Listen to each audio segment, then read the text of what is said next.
கூடவே என்ன சொல்றாரு பாருங்க, திரு மோடி செய்தது என்ன? 2000 சதுர கிலோமீட்டர் இந்திய பூமியை சீனா அபகரித்திருக்கின்றது. பாருங்க, 2000 சதுர கிலோமீட்டர் 42,000 சதுர கிலோமீட்டர். என்ன அவ்வளவு கம்மியா சொல்றீங்க? வந்துட்டீங்களா?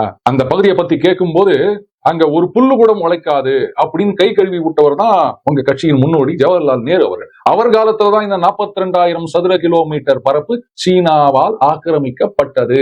எத்தனை பேர் அட்வைஸ் பண்ணாங்க, இந்த மாதிரி சீனாவை நம்பாதீங்க நம்பாதீங்கன்னு கேட்டாரா? டிபேட்டை ஆக்கிரமிக்கும் பொழுது அங்கே அமெரிக்காலன்னு சொல்றாங்க, என்னங்க you are bringing the enemy to your door step. அதுக்கு முன்னாடி நமக்கு அவங்களுக்கும் டிபேட் வந்து ஒரு பஃபர் ஜோனா இருந்தது. நீங்க சும்மா இருக்கீங்களா, நாங்க சப்போர்ட் பண்றோம் அப்படின்னு போது இவர் சமாதான புறா பறக்க விட்டு இருந்தாரு. விளைவு எதிரி நம்ம வீட்டு வாசல்ல வந்து உட்கார ஆரம்பிச்சு. அமெரிக்கால டீக்ளாசிஃபைட் டாக்குமெண்ட்ஸ் பாத்தீங்கன்னா தெரியும், அமெரிக்க அதிபர் நொந்து போயிட்டாரு. அவங்களுக்கே அக்கறை இல்ல, அப்புறம் நமக்கு என்ன வந்தது அப்படின்னு இருக்காரு. இந்த லட்சணத்துல தான் இருந்தது காங்கிரஸ் கட்சி. இந்தியாவுடைய தோல்வி, இழப்பு, சோகம், பின்னடைவு எல்லாவற்றுக்கு பின்னாலும் இந்த காங்கிரஸ் ஏதாவது ஒரு ரூபத்துல கட்டாயம் இருக்கு. இதுவும் அதுதான் ஒண்ணு. 62ல இப்படி ஒரு அடி வாங்கியும் இவ்வளவு நிலத்தை இழந்தும் இவங்க பாடம் கத்துக்கல.